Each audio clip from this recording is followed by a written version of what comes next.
wattabi'ina wa man tabi'ahum bi ihsanin ila yaumiddin, amma ba'd. Hadirin jamaah salat subuh yang dimuliakan oleh Allah Subhanahu wa taala. Semoga sebagaimana Allah kumpulkan kita pagi ini, Allah akan kumpulkan kita nanti di surganya nanti. Kemudian salawat serta salam semoga selalu tercurahkan kepada Nabi besar kita Muhammad sallallahu alaihi wasallam. Bapak Ibu yang dirahmati oleh Allah Subhanahu wa taala, izinkan pada pagi hari ini kita sejenak mereview apa yang sudah kita lakukan sehari-hari ini. Jadi Bapak Ibu yang dirahmati oleh Allah Subhanahu wa taala, seringkali dalam hidup ini itu saya banyak mendengar tentang orang-orang yang ada di sekitar saya. Ada yang bertahun-tahun dia menjomblo, ya, pengen ketemu jodohnya, namun ternyata bertahun-tahun nggak ketemu. Padahal temannya Facebook banyak, teman kantornya banyak, teman sekolahnya juga banyak, namun ternyata belum ketemu juga jodohnya. Ada juga orang yang bertahun-tahun sudah membangun rumah tangganya, hidupnya harmonis, namun ternyata belum juga dikaruniai anak oleh Allah Subhanahu wa taala. Padahal berbagai macam program kehamilan, konsultasi ke dokter, ke rumah sakit, akupuntur, kemudian program-program hamil lainnya sudah dia lakukan, namun ternyata belum juga dikaruniai anak oleh Allah Subhanahu wa taala. Ada juga orang yang bertahun-tahun sakit di rumah sakit, berbagai macam jenis pengobatan sudah dia upayakan, dokter spesialis, dokter ahli, rumah sakit semua sudah dia datangi, namun ternyata penyakitnya belum sembuh-sembuh. Ada juga orang yang bertahun-tahun membangun bisnisnya dimulai gagal, dia mulai lagi, gagal lagi. Padahal karyawannya sudah ditambah, lokasinya sudah strategis, pelatihan sudah diikuti, namun ternyata bisnisnya ya begitu saja. Ada juga orang yang bertahun-tahun sebagai karyawan, ya karirnya begitu saja. Hadirin yang dirahmati oleh Allah Subhanahu wa taala, dan masih banyak lagi berbagai macam rintihan penderitaan yang sering kita dengar di sekitar kita. Padahal kita coba sandingkan dengan firman Allah Subhanahu wa taala yang kita baca setiap hari. Allahu la ilaha illa huwal hayyul qayyum la ta'khudhuhu sinatu wa la nawm lahu ma fis samawati wa ma fil ardh.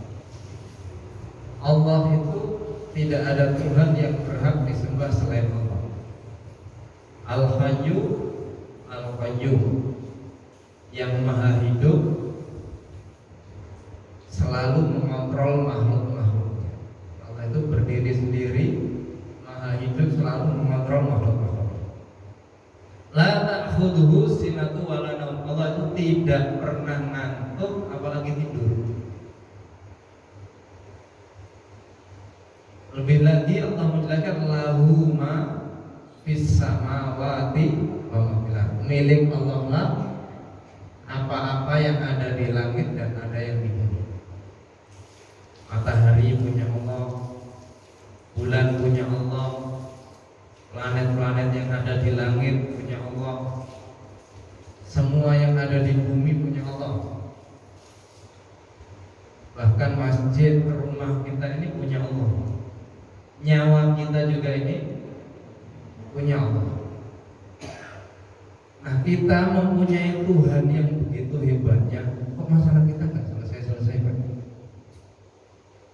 Padahal kan semuanya gampang.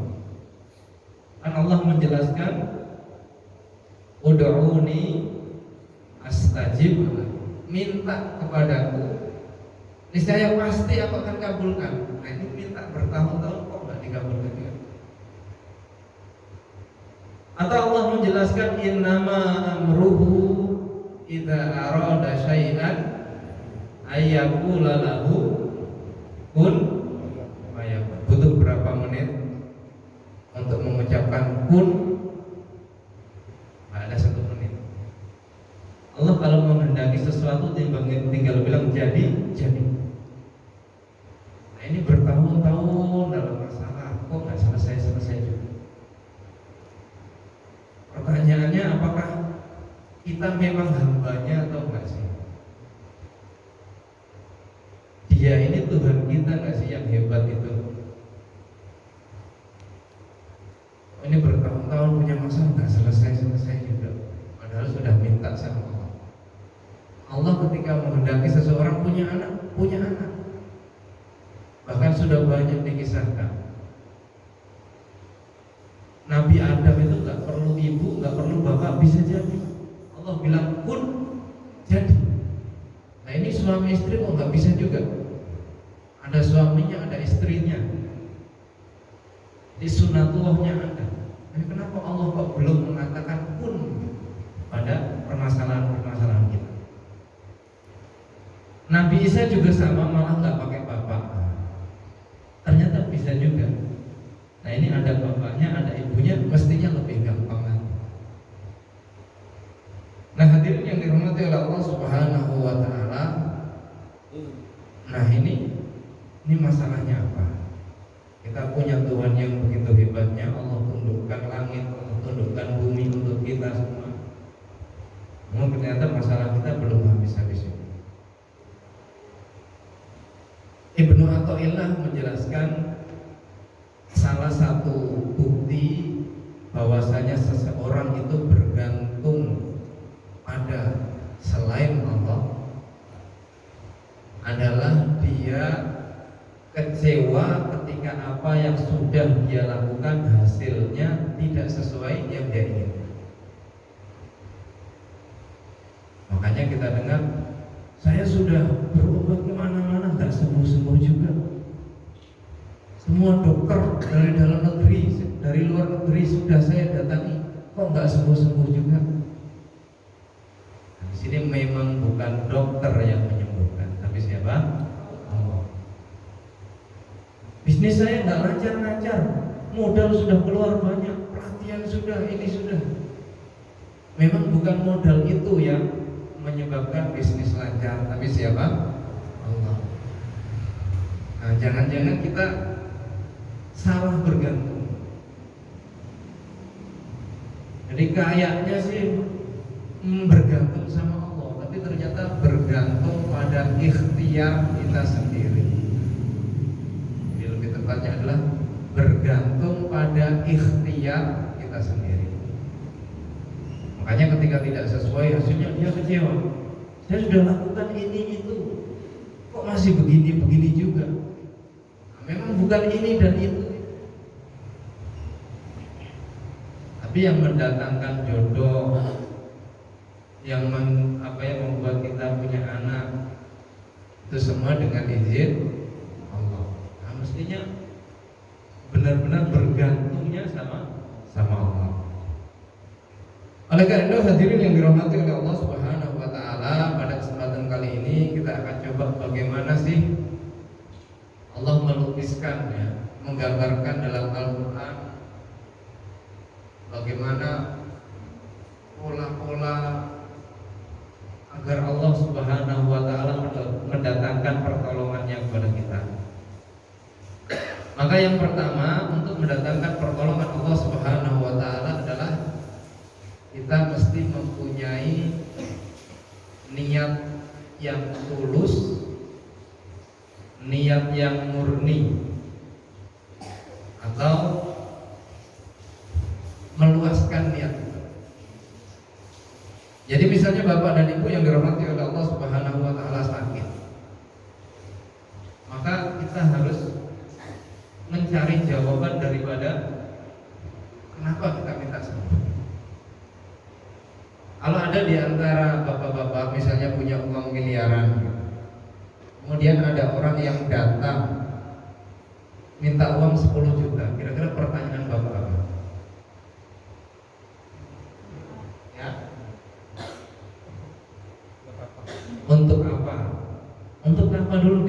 untuk apa? Kalau kok dia jawab ya untuk ini aja, untuk gengsi-gengsian, kira-kira dipinjamin nggak? Enggak. Tapi kalau wah ini saya sudah membangun ini nanti untuk anak yatim, untuk ini untuk banyak manfaatnya, kira-kira dipikirkan nggak ya? Oh ini manfaatnya besar. Nah jadi yang pertama adalah niatnya dulu untuk apa? Ada yang niatnya untuk pribadi, ada yang niatnya untuk kemaslahatan orang banyak, kemaslahatan agama dan yang lain. Jadi ketika kita pengen sembuh, kita harus jawab dulu, nanti kalau sembuh mau ngapain. Kalau cuma alasannya ya bosan sakit, ya itu alasannya biasa. Pengen bisnisnya lancar, terus kalau bisnisnya lancar mau ngapain? Apa yang mau kita perbuat? Ya, itu harus dijawab dulu. Nah makanya contoh misalnya dulu kisah tentang Imron. Tahu Imron, bapak-bapak dan ibu-ibu? Ya? Oh, dalam Al-Quran itu surat Imron, surat Ali Imron. Nah Imron ini dulu nggak punya anak, kemudian suatu kali dia udah lama nggak punya anak. Maka suatu kali dia jalan di samping Baitul Maqdis. Kemudian dia lihat anak-anak burung, ya, burung sudah ngasih makan anak-anaknya. Kemudian di situ dia bernazar, ya Allah, kalau nanti saya dikaruniai anak, nanti anak saya akan saya jadikan pengabdi di Baitul Maqdis ini.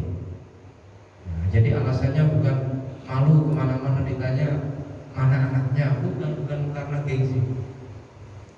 Namun dia pengen anak, nanti kalau punya anak, anaknya akan dijadikan pengabdi di Baitul Maqdis. Nah, ini untuk Islam.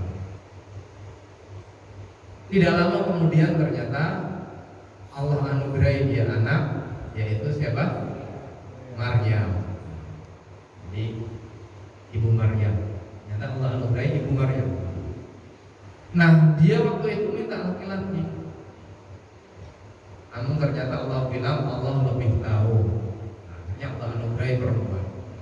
Begitu dianugerahi anak perempuan yaitu Maryam, maka sesuai dengan nadarnya. Nah ini nanti Allah ini tahu siapa yang niatnya tulus dan siapa yang modus, ya. Jadi modus, kemarin alasan ini, nanti kalau sudah punya anak saya buat yang lain lagi, bukan ya, karena dia sudah bernadar kalau nanti punya anak saya akan jadikan pengabdi di Baitul Maqdis. Begitu punya anak ya sesuai dengan nadarnya, maka meskipun dia perempuan, waktu itu dia dijadikan pengabdi di Baitul Maqdis. Kemudian di situ diasuh oleh Nabi siapa? Zakaria. Nah, jadi di Baitul Maqdis itu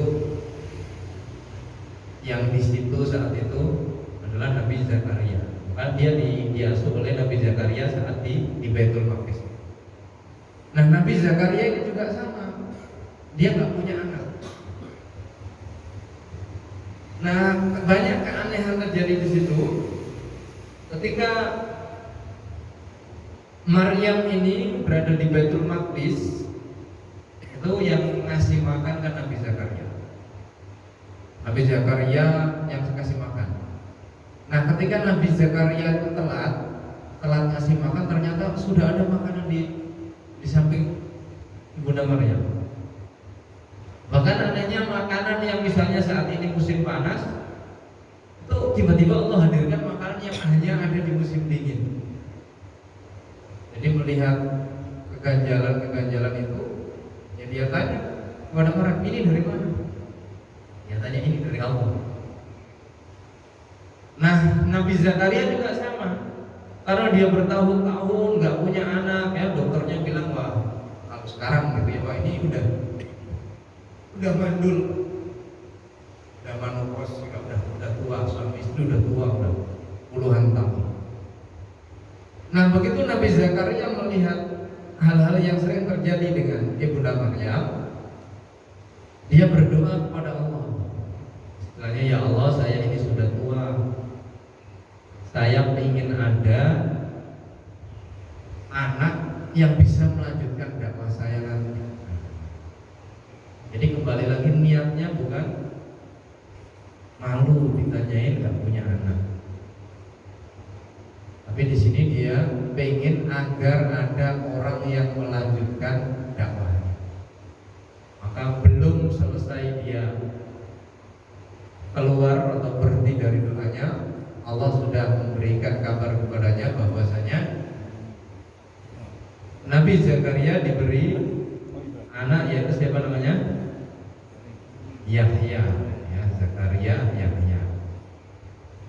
Nah, hadirin yang dirahmati oleh Allah Subhanahu wa taala, banyak lagi kisah, misalnya kisah Rasulullah Shallallahu alaihi wasallam saat perang Badar. Perang Badar jumlah kaum muslimin berapa? Berapa ratus? 300. Jumlahnya orang kafir berapa ribu? Nah, disitulah kemudian Rasulullah berdoa, bukan ingin dimenangkan agar dianggap sebagai pahlawan atau biar dianggap sebagai superhero, namun dia berdoa kepada Allah, ya Allah, ini kalau orang muslim saat ini kalah, nggak akan ada lagi orang yang menyembah Engkau, karena kan jumlah kaum muslim baru sedikit. Kemudian terjadi perang Badar, ini kalau mati semua, ya Allah, ini sudah selesai, ini nggak ada lagi yang menyembah. Disitulah kemudian Allah Subhanahu wa taala menjanjikan akan mengirimkan 1000 malaikat. Begitu perang sudah mulai, malaikat datang. Allah perintahkan kepada malaikat disuruh nebas lehernya, kemudian sama jari-jarinya ditebas. Nah, makanya di situ saat perang itu para sahabat banyak kisahnya yang aneh nih, musuhnya baru mau ditebas udah lehernya udah putus gitu. Banyak kan yang belum diapa-apain udah lehernya pada terlepas. Sampai selesai perang, kayak Rasulullah bilang, kalau kalian pengen tahu mana yang kalian bunuh dan mana yang dibunuh malaikat, lihat aja jari-jarinya. Ternyata yang dibunuh malaikat itu lehernya pada putus dan jarinya gosong. Nah, sesuai dengan perintah, potong lehernya dan jari-jarinya. Disitulah kemudian dibedakan, ternyata sahabat lihat, ternyata benar yang dibunuh malaikat tadi rata-rata ini lehernya putus dan jari-jarinya terbakar karena pedangnya dari Nabi. Nah, hadirin yang dirahmati oleh Allah Subhanahu wa taala, ya. Jadi kembali lagi, maka ketika kita pengen disembuhkan oleh Allah, kemudian pengen bisnisnya lancar, pengen punya anak, pengen macam-macam, nah itu kita kembali dulu niatnya apa, untuk diri sendiri atau ini akan bermanfaat bagi kaum muslimin, bagi umat Islam. Ya Allah, saya minta sembuh, kalau sembuh nanti tiap pekan saya akan bersihin masjid. Nah, niatnya kan beda ya. Tapi Allah tahu ya siapa yang tulus dan siapa yang modus, ya tahu. Jangan cuma saya niat dulu lah, nanti kalau sembuh ya kita nyari alasan lagi ya. Nah, Allah tahu. Jadi hadirin yang dirahmati oleh Allah Subhanahu wa taala, ya, pengen bisnisnya lancar. Tadi terus kalau bisnisnya lancar apa? Wah, nanti bisnisnya lancar saya akan setiap Jumat ngasih makan di masjid ini, macam-macam. Nah, itu. Jadi itu yang pertama. Jadi niatnya mesti tulus, murni, ya, lalu bermanfaat bagi orang banyak, lalu bermanfaat bagi agama kita ini. Kemudian yang kedua, hadirin yang dirahmati oleh Allah Subhanahu wa taala, adalah total bergantung sama Allah. Jadi imannya maksimal baru merayu Allah melalui ikhtiar. Nah ini yang sering ketukar. Jadi kadang orang ikhtiar dulu, kalau sudah mentok baru diserahkan Allah. Padahal bukan begitu konsepnya.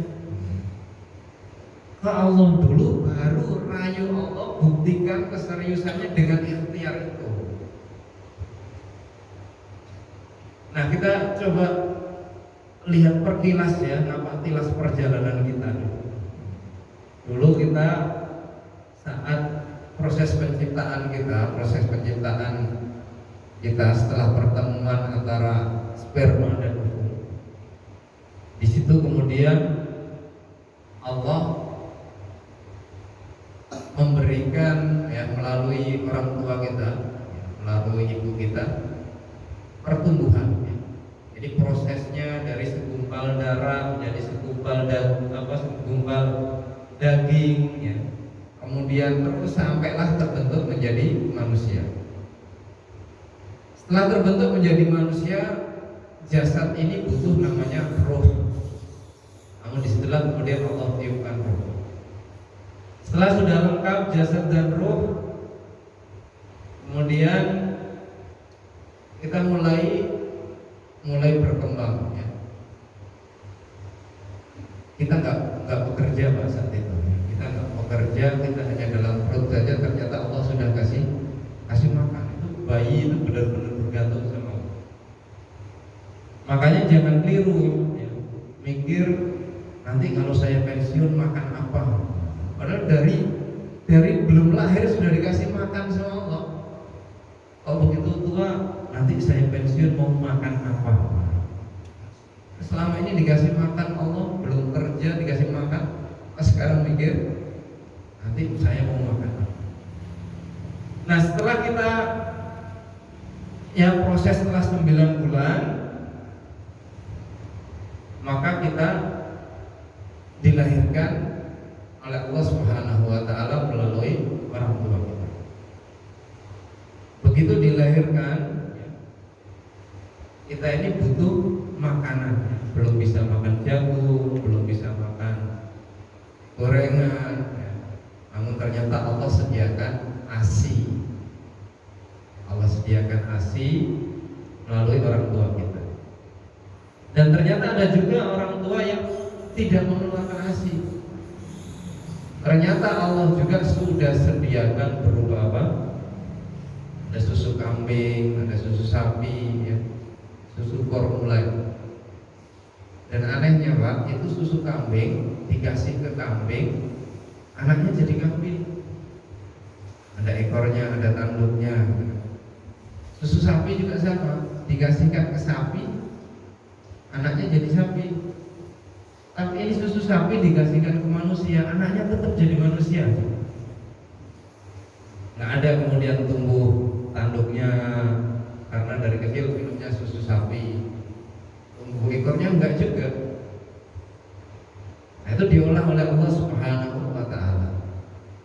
Nah, begitu bayi ya, kita belum bisa bekerja, maka senjatanya apa? Nangis ya, susu datang. Selimut datang. Ya cuma modal aja. Coba sekarang kita lakukan itu ada yang datang nggak? Nggak ada yang lagi yang datang. Nah jadi bayi itu ya benar-benar bergantung sama Allah ya. Jadi modal itu ternyata makanan datang, selimut datang terus ya selama dari kecil dari tadi sudah kita diberikan kemudahan oleh Allah Subhanahu wa taala. Nah, makanya apa yang kita lakukan ya itu tidak boleh ya, atau harus melibatkan Allah Subhanahu wa taala. Karena seringkali kita nggak melibatkan Allah. Misalnya bapak-bapak ini naik Gojek dari sini ke tempat kerja. Begitu selesai diantarkan Gojek, terima kasih Pak.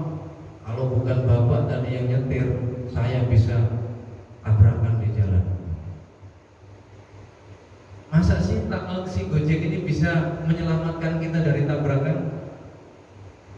Kira-kira siapa yang selamatkan?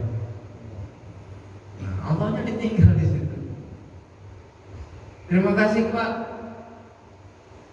Dengan izin Allah melalui Bapak saya bisa selamat. Ini Allahnya. Emang gak enak sih Pak panjang kalimatnya, tapi kan benar begitu sudah. Ini ibu lagi masak, Bu, kok masaknya kayak enak? Siapa dulu yang masak? Saya. Emang ibu yang masak ya? Cabai diulek-ulek, iya emang ibu. Tapi masa sih cabai sama garam diulek-ulek jadi enak? Itu siapa yang buat itu?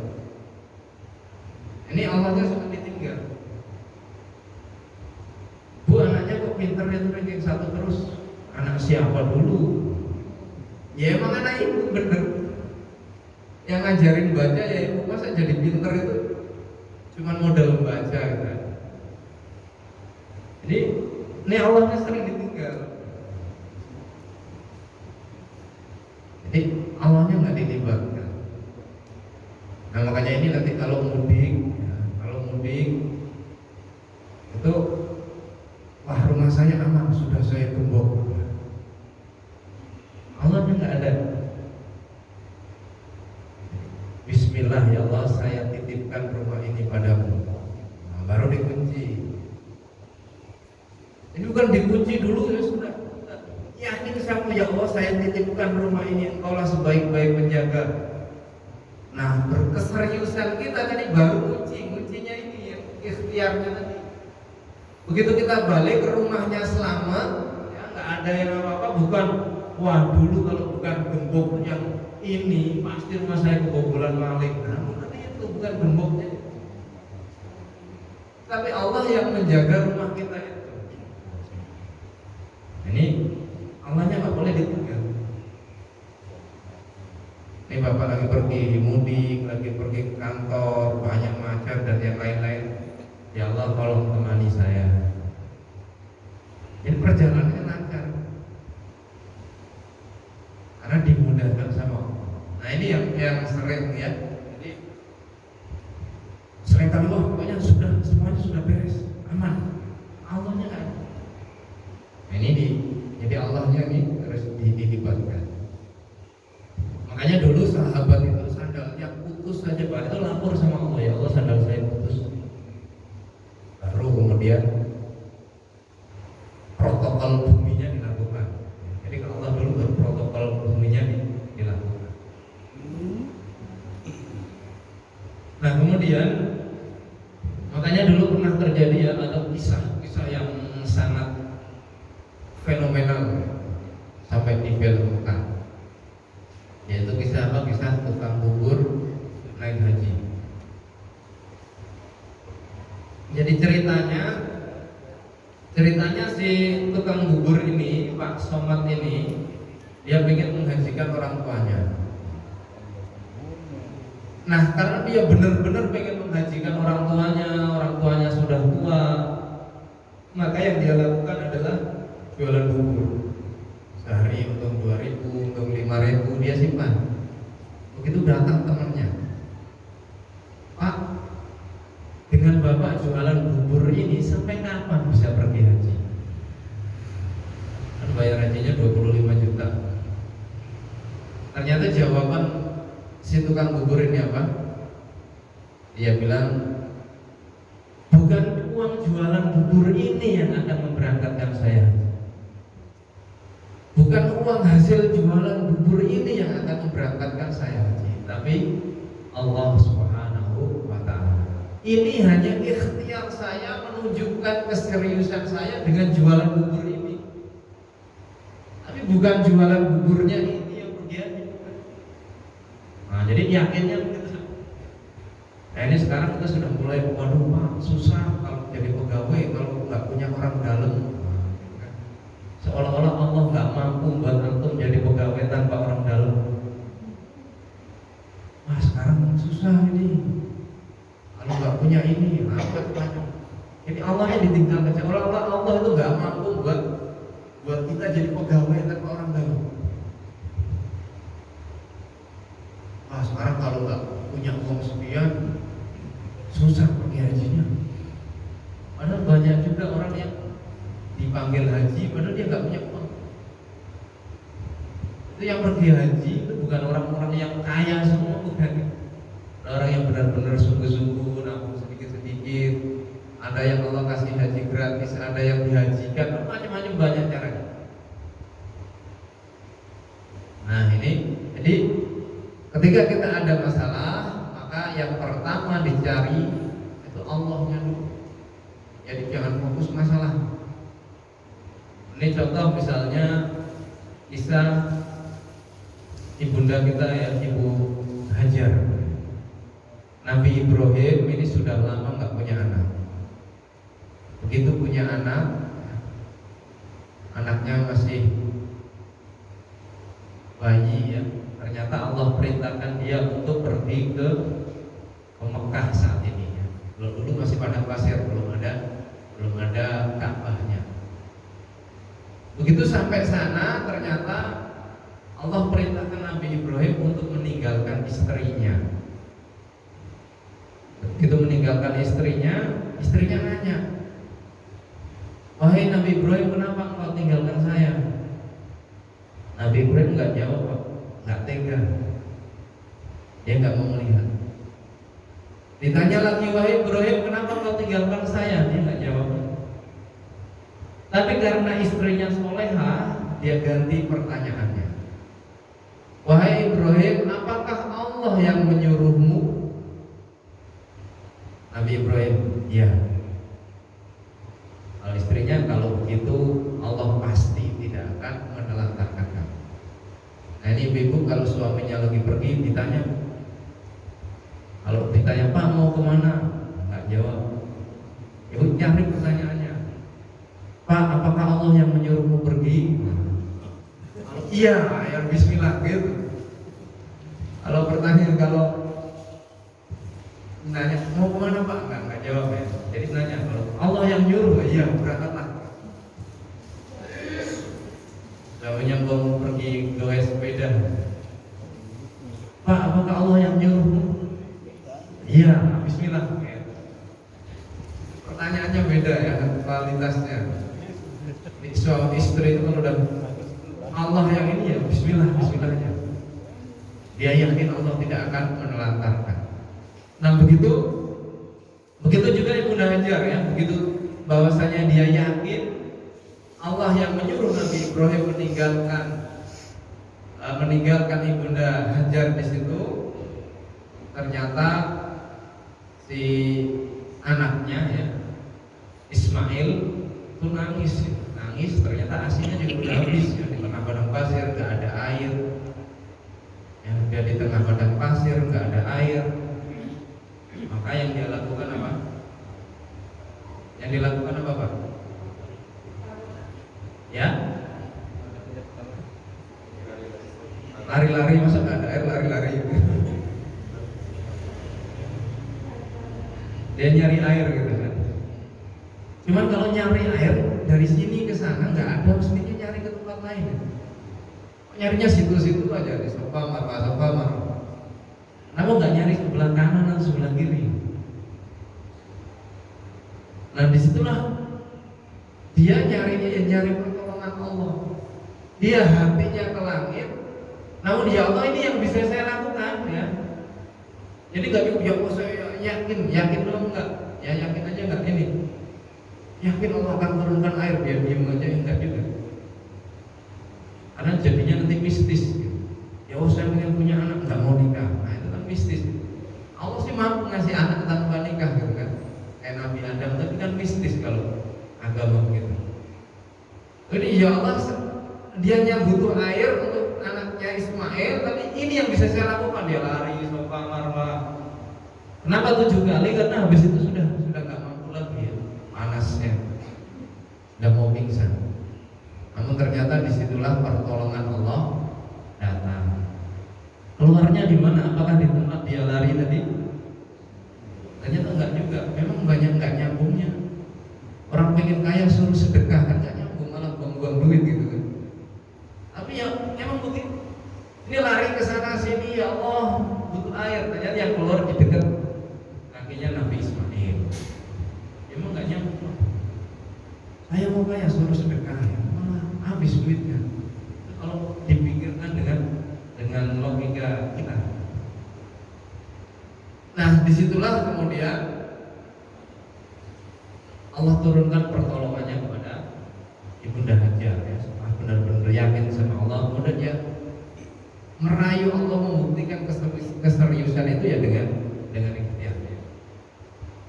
Atau contoh misalnya Nabi Musa alaihissalam. Nabi Musa ini dari lahir itu sudah mau dibunuh Fir'aun. Karena Fir'aun mimpi akan ada orang yang mengalahkannya. Maka setiap bayi laki-laki yang lahir di saat itu dibunuh. Nah, Nabi Musa ini begitu lahir, karena orang tuanya takut ya, akhirnya dihanyutkan di sungai, dan ternyata malah ketemu istrinya Fir'aun. Jadi malah hidupnya di keluarga Fir'aun ya, diasuh sama istrinya Fir'aun. Setelah diasuh sama Fir'aun, ternyata sampai suatu saat itu Nabi Musa ada lihat orang berkelahi gitu ya, dia tolong. Ternyata begitu tonjok langsung mati. Karena kuat Pak Nabi Musa itu. Nah, begitu mati ya dia dicari sama Fir'aun. Dicari ya, terjadi permusuhan. Nah, Nabi Musa ini kabur. Nabi Musa ini kabur ya, setelah kabur ya pergi dari tempat Fir'aun, malah Allah turunkan dia wahyu ya, Allah kasih dia perintah untuk dakwahi Fir'aun. Orang lagi kabur dari tempat Fir'aun malah dipanggil Allah suruh dakwahi Fir'aun. Nah, disuruh dakwahi Fir'aun, malah Nabi Musa itu mungkin agak cadel atau gimana ya, makanya dia minta bantuan Harun, saudaranya, untuk bantu ngomong. Nah, jadi Nabi Musa ini sudah kabur, malah disuruh Allah untuk mendakwahi Fir'aun karena Fir'aun sudah melampaui batas. Coba bagaimana kita rasakan kondisi Nabi Musa saat itu ya. Dari kecil makannya sama Fir'aun, kemudian bunuh orangnya Fir'aun, kemudian dia kabur, sekarang disuruh datang dakwahi Fir'aun. Namun karena itu perintah Allah yang dia lakukan. Sampai akhirnya dia dikejar oleh Fir'aun ya, dan rombongannya. Begitu sampai di depan laut ya, depannya laut, belakangnya tentara Fir'aun.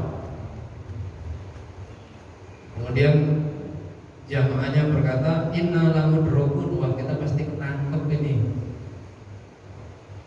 Namun Nabi Musa jawab, inna ma'ya rabbi sayahdi, jadi karena ada Allah yang akan menolong kita, memberi petunjuk kepada kita. Jadi depan masalah, belakang masalah. Ini persis kayak kita Pak ya. Kadang anak waktunya bayar SPP, belum gajian, nanti kan kejepit nih. Waktu bayar SPP belum gajian, kemudian cicilan ada yang belum lunas, kejepit, wah ini gimana nih? Ini posisinya mirip ya Nabi Musa, yang depannya ada laut, belakang ada Fir'aun. Nah, kembali lagi disinilah Nabi Musa tadi bukan pingin dianggap sebagai jagoan, tapi dia ingin menyelamatkan Bani Israel biar terus menyembah Allah, karena si Fir'aun sudah melampaui batas. Nah, disitulah kemudian Allah perintahkan dia untuk mukul laut ya, dengan tongkat. Padahal kan nggak nyambung ya, kalau laut segitu luasnya dipukul sama tongkat bisa membelah. Tapi kan sekali lagi itu terbelah bukan karena tongkatnya itu, tapi karena pertolongan Allahnya itu. Tapi harus ada tongkatnya itu Pak, biar nggak mistis. Kalau ya Allah mampu juga ya, tanpa ada mukul laut pakai tongkatnya ya bisa juga, cuman nanti jadinya mistis. Nah, itulah namanya ada sunatullahnya ya, ada ada ikhtiarnya di situ. Tapi ingat, bukan karena ikhtiar itu penyebabnya, namun karena pertolongan Allah Subhanahu wa Ta'ala, ya. Jadi yang kedua itu tadi ya, imannya itu, ikhtiar imannya itu maksimal, benar-benar yakin sama Allahnya, benar-benar yakin, kemudian merayu Allah dengan melakukan ikhtiar itu, tapi bukan ikhtiar itulah yang menyebabkan. Jadi itu yang kedua. Kemudian yang ketiga, hadirin yang dirahmati oleh Allah Subhanahu wa Ta'ala, adalah husnudzon sama Allah. Ya, husnudzon sama Allah. Jadi hadirin yang dirahmati oleh Allah Subhanahu wa Ta'ala, jadi Allah itu mempunyai sifat maha halus. Kadang kita tidak tahu apa yang Allah inginkan di balik. Namun seringkali kita sudah berburuk sangka sama Allah. Jadi padahal takdir itu sebenarnya semuanya baik. Jadi buruk menurut manusia, tapi baik menurut Allah. Nah, manusia itu curang, maunya yang kelihatan benar-benar baik aja, padahal baik juga. Kan banyak tuh HP-nya rusak, HP-nya hilang, besoknya beli HP yang lebih canggih dari HP sebelumnya. Nah, itu musibah tuh enggak? HP-nya tadi jelek, dicuri orang, besoknya HP-nya lebih bagus. Nah, itu jadinya musibah tuh. Ya, impas. Tadi HP-nya jelek, dicuri orang, waduh musibah, bisa dicuri. Besok dia bawa HP yang lebih bagus lagi. Itu takdirnya kayaknya buruk, tapi habis itu jadi bagus. Itulah ya, jadi buruk menurut manusia, baik menurut Allah. Nah, banyak kayak kemarin kejadian ya, ada rombongan pegawai mana itu, dia lagi ada acara. Nah, saat mau balik ke bandara, ke Soekarno-Hatta, rombongannya itu sudah berangkat dan ada seorang yang terlambat, ketinggalan rombongan. Teman-temannya sudah nyampe di Soekarno-Hatta, yang satu masih di jalan ya, dari Bandung ke Soekarno-Hatta. Itu macet banget. Ya kalau kita macet kan udah merasa aduh kecewa ya, kemudian tadi coba kalau ini. Begitu nyampe di bandara, pesawatnya sudah berangkat. Ya, ketinggalan pesawat. Kemudian ya rasanya ya kesel, harus beli tiket lagi. Ya saat itu dia merasa, Allah mana sih nggak nolong saya. Terus sudah bismillah gitu, nggak ditolong juga.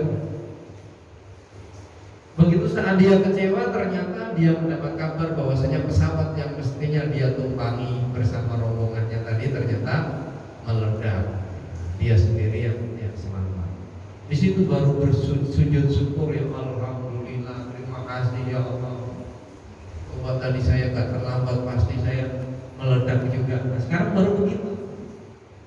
Tadi nyari Allah di mana? Gak peduli sama saya. Begitu sudah selamat, alhamdulillah, terima kasih ya Allah. Saya suka begitu. Jadi jangan buru-buru sangka. Ada yang bertahun-tahun lamar kerja ditolak. Sampai suatu hari dia diterima di tempat yang lebih bagus. Baru dia bersyukur, alhamdulillah. Coba kalau dulu saya kerja di sono itu, waduh gajinya nggak segini, hidup saya nggak begini. Nah, jadi sudah berburuk sangka duluan. Makanya ketika ada musibah, ini dilihat, wah habis ini ada apa nih? Nah, itu jadi yang ditunggu itu. Kalau bapak-bapak dikasih hadiah, ya, atau ibu-ibu dikasih hadiah cincin, langsung digeletakin dia aja, itu spesial nggak bu?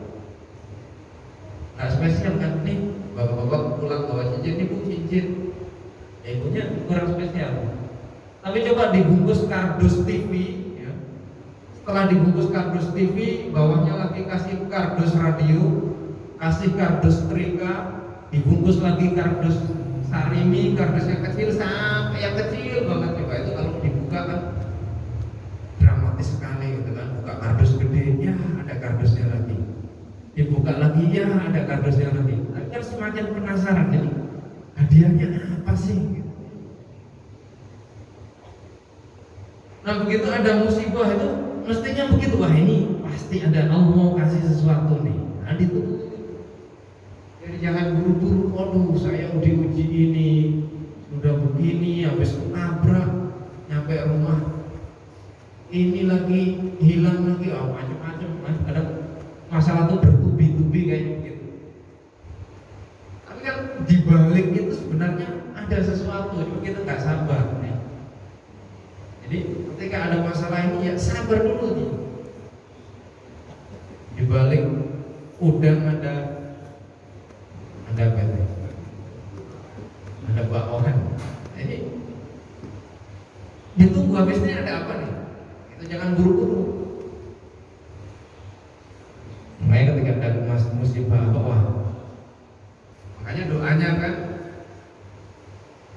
doa yang diajarkan Rasulullah ketika ada musibah kan gitu, Allahumma ajirni fi musibati wa khlifni khairan minha, ya Allah berilah pahala kepadaku atas musibah yang menimpaku dan berilah ganti yang lebih baik. Dulu salah seorang sahabat punya suami yang sangat bagus. Begitu Rasulullah bilang itu, dia nanya, siapa yang lebih bagus dari suami saya? Ternyata Allah mengabulkan ijabahnya, yaitu dia dinikahi oleh Rasulullah tuh, yang paling bagus. Nah jadi setiap ada musibah dan macam-macam, sabar dulu Pak, ini ada apa nih di balik ini? Jangan buru-buru, suudzon dulu sama Allah. Pasti ada hikmah sesuatu di baliknya.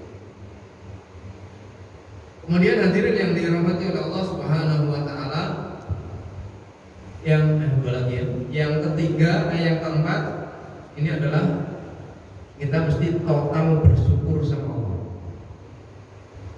Bapak-bapak pernah ngasih uang kepada, mohon maaf, kepada pemulung atau pengemis dengan jumlah yang besar?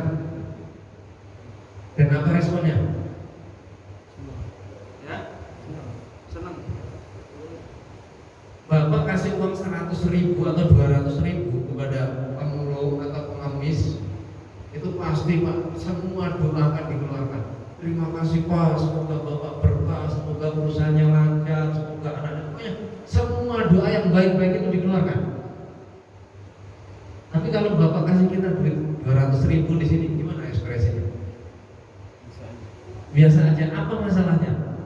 Sama-sama 200.000, sama-sama kita yang ngasih, kok responnya beda? Ini masalahnya Pak. Nah, ini akar syukurnya di sini. Sama-sama 200.000, yang satu Masya Allah senang sekali, dia doakan semua yang baik-baik begitu. Yang satu lagi, ya biasanya, terima kasih Pak. Nah, biasanya aja. Nah, ternyata di sini masalahnya adalah apa Pak? Masalahnya sangat menguntungkan. Ya. Jadi rasa tidak memiliki. Ini pengemis Bapak kasih itu sangat sekali karena dia memang nggak ada, tidak memiliki, hanya senang sekali. Kita dikasih 200.000, di rumah ada yang lebih banyak ya biasa saja. Jadi rasa memiliki ini membuat kita nggak bersyukur. Ibu-ibu coba dicek itu di HP, foto anak berapa dan foto anak keberapa yang paling banyak. Foto anak keberapa? Ya? Anak terakhir atau anak pertama?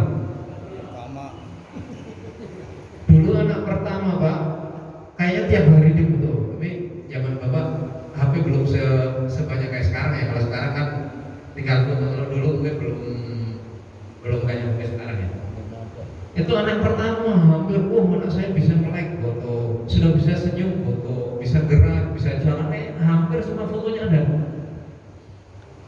Kenapa? Karena merasa waktu itu belum memiliki, dia sebelumnya nggak punya anak. Begitu Allah kasih anak, dia senang sekali. Tiap saat difoto, dipamerkan kepada orang lain, itu anak saya. Begitu anak kedua, anak ketiga, anak keempat, udah biasa saja, orang saya sudah punya anak. Bahkan bisa jadi anaknya ada yang lupa namanya, anaknya banyak. Jadi itu karena anak yang pertama itu dia memang belum memiliki, begitu Allah kasih, dia senang sekali, dia benar-benar bersyukur. Anak kedua biasa. Anak pertama dulu waktu sakit udah cemas, gitu kan. Panas sedikit bingung, karena nggak mau kehilangan. Anak kedua, ketiga sakit biasa saja, ntar juga turun. Nah gitu, jadi responnya beda. Nah ini ketika kita menganggap dunia ini milik kita, nah itulah di situ kemudian kita kurang bersyukur. Tapi ketika kita menganggap bahwa ini titipan Allah, nah ini kan benar-benar bersyukur. Rumah ini titipan Allah, anak, istri titipan Allah. Jadi responnya beda. Nah ini contoh yang sering kita lihat terjadi. Tukang parkir yang di samping Indomaret ya. Tukang parkir itu kan mobilnya bagus-bagus. Kalau diambil gimana? Marah-marah nggak? Enggak.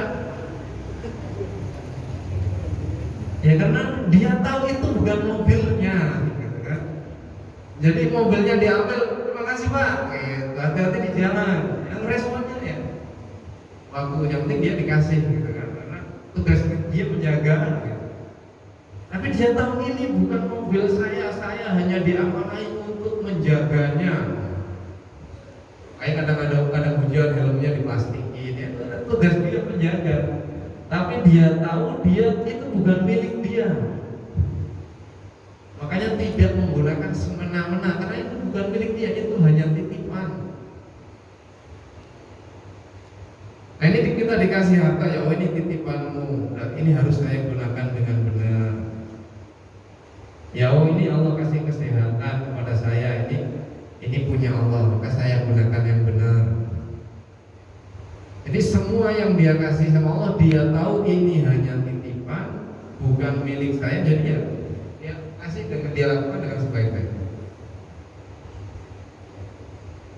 Makanya pernah contohnya kepada Nabi Ayub ya. Nabi Ayub itu berapa tahun dulu sakitnya Pak? Ada yang ingat berapa puluh tahun Nabi Ayub sakit? Jadi Nabi Ayub ini sakit. Jadi dulu kisahnya itu Nabi Ayub ini hamba Allah, Nabi ya. Setan itu iri sama dia. Wah Ayub ini dia bisa bersyukur, dia bisa soleh itu karena kaya. Coba Allah uji dengan sakit, pasti dia nggak akan begitu.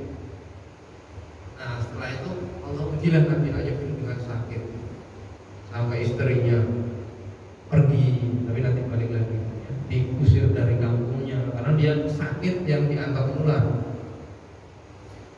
Bahkan dikisahkan itu kalau waktu sholat itu ulutnya dicabutin dulu. Begitu selesai sholat ulutnya dibalikin lagi ke tubuhnya. Ya mungkin di sini ada rezekimu, sampai begitu. Istrinya nanya, wahai Ayub, engkau kan Nabi, tinggal angkat tangan juga pasti dikabulkan. Mintalah sama Allah. Nabi Ayub bilang, berapa lama saya sakit? Saya lupa jumlahnya. Mungkin anggap saja misalnya 30 tahun.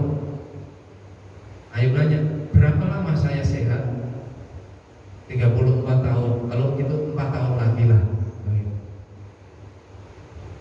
Karena dia bersyukuri Allah kasih sehat. Nah, ini, ya. Jadi kita mesti banyak bersyukur ya di saat ya kelebihan masing-masing ya. Ada yang punya rumah, tangganya masih ngontrak, ya bersyukur. Yang ngontrak bersyukur masih bisa ngontrak. Ada yang tidurnya di bawah jembatan, ada di samping-samping kios, ya bersyukur. Yang biasa tidur di samping jalan juga bersyukur dia masih hidup. Dan tetangganya nguap nggak balik lagi. Dia pasti punya Ini bersyukur. Apalagi kalau kita lihat di rumah sakit atau macam-macam itu banyak kisah-kisah yang membuat kita bersyukur. Kemudian yang terakhir hadirin yang dirahmati Allah Subhanahu wa taala adalah yang melakukan amal kebaikan atau disebut dengan takwa itu. Jadi takwa itu kan akumulasi dari kebaikan-kebaikan itu. Jadi apa yang Allah perintahkan ya lakukan. Apa yang Allah larang ya ditinggalkan. Jadi husnudon saja ya gak cukup orang husnudon saja tapi gak mau sholat kan. Ya, amalan-amalannya Allah suruh sedekah, Allah suruh macam-macam yang Allah perintahkan itu ya dilakukan semua. Maka insya Allah ya Allah akan menghadirkan pertolongannya kepada kita. Bagaimana kalau itu semua sudah dilakukan kok belum juga? Maka terakhir kita lihat kisah Nabi Yunus. Nabi Yunus saat itu berada dalam berapa masalah? Di tengah malam, di tengah lautan, di tengah perut ikan. 3 masalah besar. Ini bukan hanya Nabi Yunus juga yang sering dalam masalah besar ya. Kita kadang banyak masalah double. Sudah sakit, gak punya uang, anak sakit juga mati sama masalahnya tiga. Nah di sini Nabi Yunus nggak ada dikisahkan itu kemudian pukul-pukul perut ikan gitu. Jadi nggak ada, namun yang dia lakukan apa doanya? La ilaha illa anta subhanaka inni kuntu minadz dzalimin. Dia serahkan kepada Allah. Ini salah yang salah. Saya yang zalim. Jadi dia nyari solusinya ke Allah. Baru kemudian dia keluar dari situ. Nah, sekarang pertanyaannya, apakah saat Nabi Yunus tadi berdoa, kemudian Allah langsung tolong saat itu? Langsung tolong nggak? Ya? Kenapa? Tidak. Kenapa tidak? Kenapa, Pak? Karena masih di tengah laut. Kalau mulutnya ikan langsung dibuang mati juga, masih di tengah laut. Tapi ikannya minggir dulu kan gitu ya. Begitu sudah sampai di tepi laut, barulah ikan itu membuka mulutnya dan Nabi Yunus selamat. Nah, jadi kalau kita sudah lakukan ini sabar, ini Allah mau tolong nih, sedang nyari waktu yang pas, itu sabar dulu sebentar. Mungkin atau bisa dikeluarkan saat itu ya masih mati juga karena ada dalam masalah lain ternyata. Tapi sabar, ini Allah sedang carikan waktu yang pas, tempat yang pas untuk kemudian kita bisa ditolong dari masalah-masalah kita. Demikian sedikit yang dapat saya sharingkan pada pagi hari ini. Ada yang mau ditanyakan?